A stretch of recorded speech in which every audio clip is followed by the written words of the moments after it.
Қымбатты көрермен, бүгінгі біздің студиямызда қонақта ақын Бақыт Беделхан ағамыз. Қарсалайық, ассалаумағалейкум аға. Таң нұрлы болсын. Қош келдіңіз. Көңіл күйіміз жақсы шығар. Жайғаса қойыңыз аға. Бүгін күліп оян бағдарламасы сіздің күніңіздің сәтті болуын тілей отырып, өзіңізге бүгінгі таңдағы шығармашылығыңыз жайлы сауалды жолдағымыз келіп отыр. Әрине, рахмет. Мен өрбілсек. Шығармашылық болғанда бізден бастан аяқ түгел осы шығармашылықпен айналысатын болғаннан кейін сан салалы дүниелер бар. Ақын деп таныстырып жатсыз, рахмет. Жалпы мен қазір Мұхтар Әуезов атындағы Қазақ мемлекеттік академиялық драма театрда бұқаралық ақпарат құралдарының жетекшісімін. Онсыз да осы театрмен біте қайнасқан баяғыдан өзімнің жолым бар. Осының алдында Ғабит Мүсірепов атындағы балалар мен жасөспірімдер театрында болғам, әдебиет бөлімін басқарып. 2 ай болды қазір Әуезов театрында. Яғни театр жайлы айтарыңыз мол. Әуелі осы театрға кіріспе болсын. Шығармашылығыңызға кішкене тоқталайық шаға. Иә, шығармашылығым мен поэзиядан 4 кітап шығардым. Соңғы жаңалығыңызбен бөліссеңіз? Соңғы жаңалық болғанда мен осы бір 2 жыл, 3 жыл болып қалды. Драматургиямен айналысып жатырмын. Өздеріңіз осы Алматы каналы түсіріп, эфирден бергесіздер. Ұлым саған айтам, баяғы Бекжан Тұрысқа жазылған моноспектакль. Одан кейін Мүсірепов театрында Асанәлі Әшімовтің 80 жылдығының қарсаңында сол мерейтойға орай Тағдыр тақтасы деген драма жазылды. Ол бір рет қойылған, алдыда қоямыз ба деген жоспар бар. Одан кейін де жазылып жатқан жаңа дүниелер баршылық. Сосын биыл жылдың соңына дейін бір жаңа кітап шығарсам деп баспаға дайындап отырмын. Бұйырса, ал енді театр мәселесіне келсек, бүгінгі таңдағы театр қандай, не жетіспейді?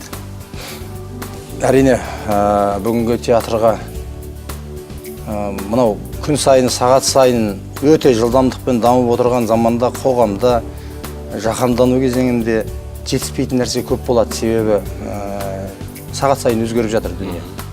Себебі кешегі біздің театрға пайдаланылған технологиялардың бәрі ескірді. Сол қалпын сақтап қалам дегеннің өзінде уақыт өзімен жетектеп алып кетеді.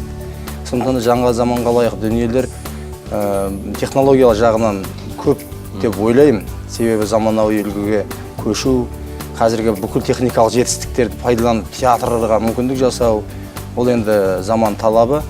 Ал мынау рухани жағынан алатын болсақ, әрине жастар өз заманының үнін, өз заманының тыныс тіршілігін сахнада көргісі келеді.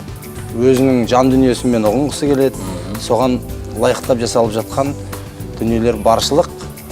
Дегенмен ол бір күндік немесе бір жылдық дүниенің шаруасы емес, бірте-бірте болатын шаруа деп ойлаймын. Театр саласында көп жылдан бері жүрсіз аға. Енді сізді халық айтып жатырмын, тағы да қайталайын, ақын ретінде біледі, әдебиетке жақын жан ретінде біледі. Ал енді осы театрда, сахнада өзіңізді сынап көргіңіз келмей ме? Жоқ, мен о бастан қазақ тілі әдебиет факультетін бітірген, филологияны, философиядан аспирантура бітірдім.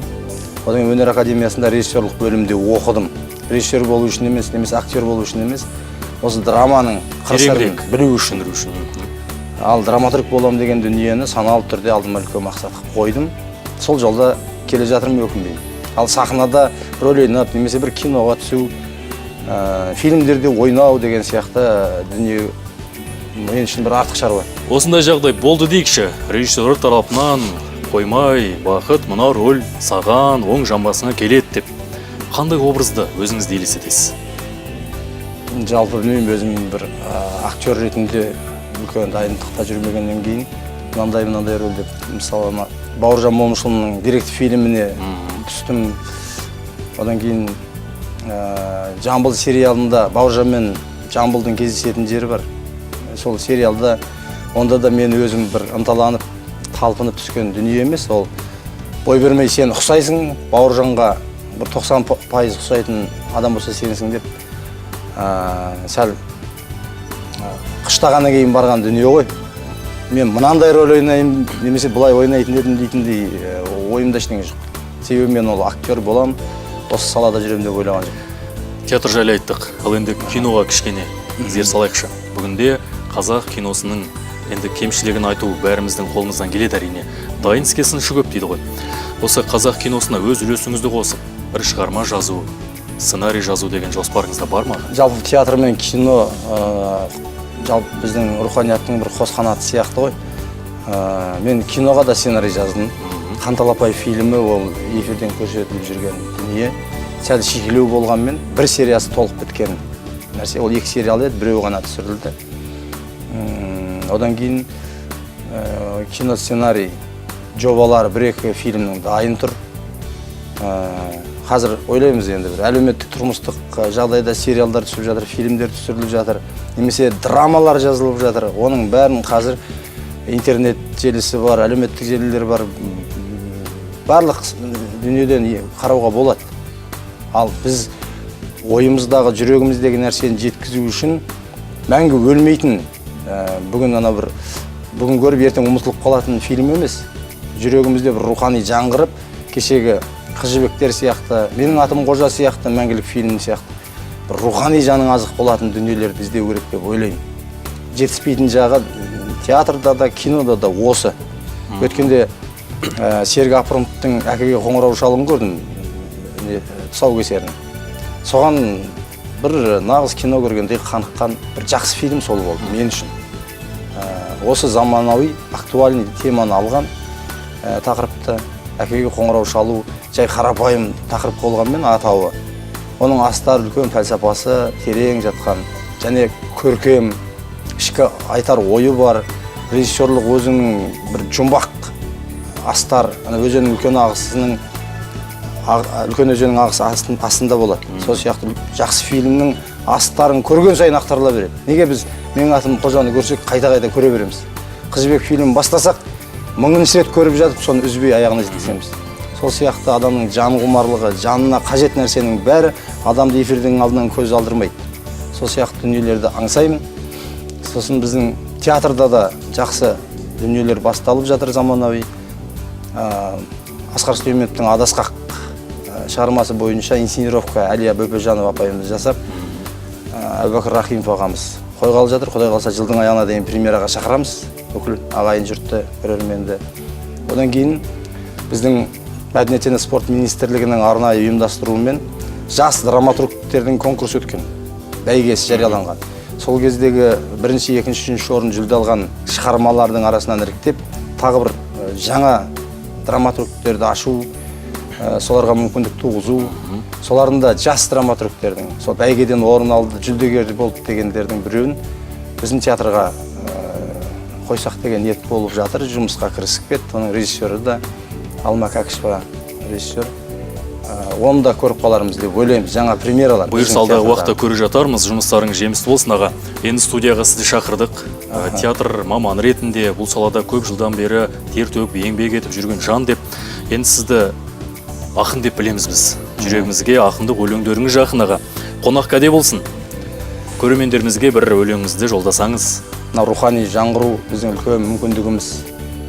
Осы жол біздің кеңістігімізді ашты, мүмкіндігімізді молайтты, және қарыштап самғауымызға үлкен кеңістік берді. Осы дүниеде біз нені жоғалтпауымыз керек, нені бағалауымыз керек деген нәрсенің бәрін түгендейтін сәт қой. Мынандай өлең жазылып еді. Жүректегіні жоғалтпайық дейтін нәрсе ғой. Жерді айтсам, топырақ жылайды. Желді айтсам, жапырақ жылайды. Елді айтсам, азамат жылайды. Ерді айтсам, қазанат жылайды. Сөзді айтсам, ақындар жылайды. Езді айтсам, батырлар жылайды. Ұлтты айтсам, арыстар жылайды. Рухты айтсам, намысызар жылайды.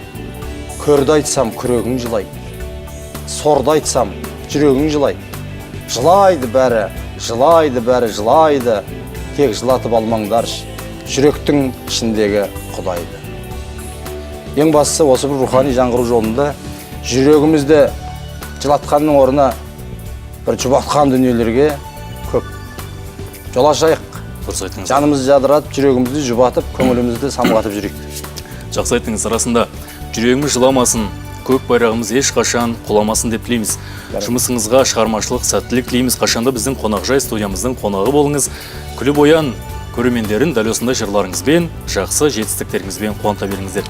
Рахмет.